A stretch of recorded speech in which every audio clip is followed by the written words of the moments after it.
Hi there, my name's David Robertson. I'm in charge of a project here in the West End of Glasgow, which involves the restoration of this very fine building that I'm standing in, formerly Lansdowne Church. It's a building by the architect John Honeyman, one of many exceptionally fine architects in Glasgow, and it's a famous landmark in this city. The building ceased to be used as a church in 2013, and it was taken over by a charity called Fact 3.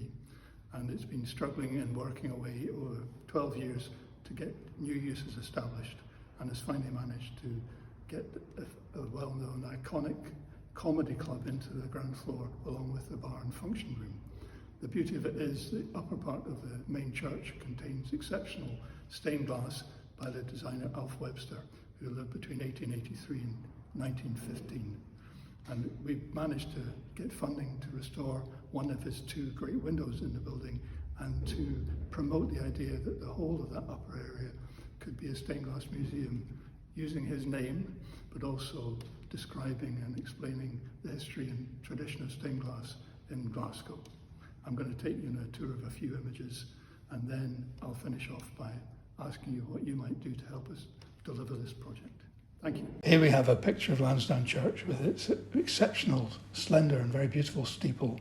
It's situated on Great Western Road in Glasgow, and in the north transept, which we've indicated, is a Webster window, and the south transept is his other window, which is under restoration. In 2015, we held a conference in the church, and this was a celebration of Alf Webster's work while we were trying to make the building into something that could sustain itself, and before we managed to get the funding to restore one of his windows. So who was Alf Webster, and what was the tradition of which he formed a part? If you go back to the 1860s, Daniel Cottier was really the originator of a movement in Glasgow, part of the wider movement in the country, to reform design, and stained glass was a key aspect of this. His influence was next on Stephen Adam, for whom he was a mentor, and Stephen Adam in his turn was the mentor for Alf Webster. So from the whole period to the First World War, there's a tradition in Glasgow with many other important workshops, and Alf Webster really stands at the pinnacle of that tradition. Alf Webster himself was born in 1883, and he studied at the Glasgow School of Art, and there were important painters, Belgian symbolist Jean Delville being one of them, who would have been his tutors.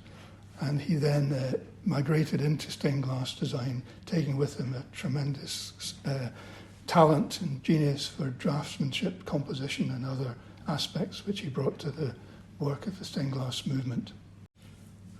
This is an example of his work at the just prior to the First World War, and it depicts London on the left-hand side, Glasgow on the right-hand side. So Alf Webster's windows contain a lot of messages as well as a lot of aesthetic content, and the message here appears to be that London's a bed of sin and Glasgow's full of the good people, but who are we to say?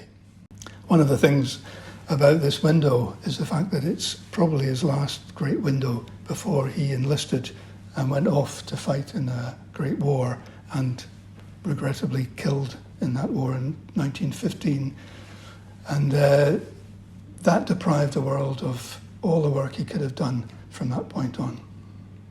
In terms of the museum named after him that we're seeking to establish, one of the key elements is to try and retain and help people to take up stained glass design, manufacture and restoration, because it's one of the skills in Scotland that's most at risk.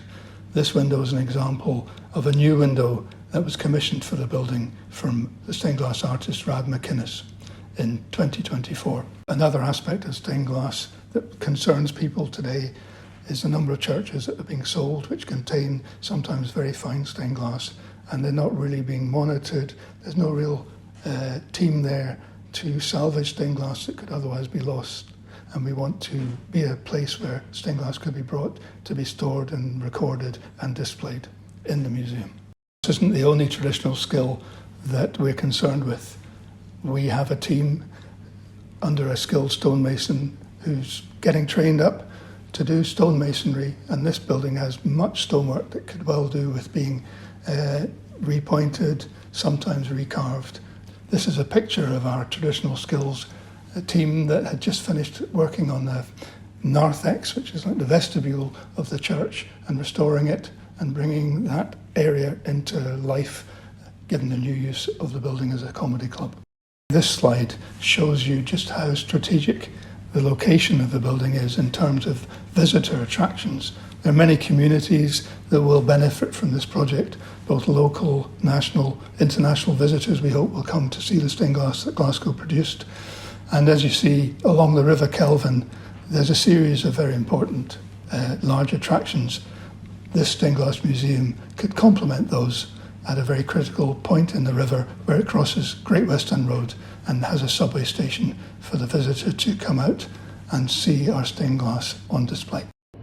We're very lucky at this point in time to have obtained the support of the National Lottery Heritage Fund, Glasgow City Heritage Trust and the Architectural Heritage Fund, and we're looking to see if we can get other funders on board that will really help us raise the money we need to deliver this project for the citizens of Glasgow and for the world in general. We'd be very grateful if you could support us in this endeavour. Thank you.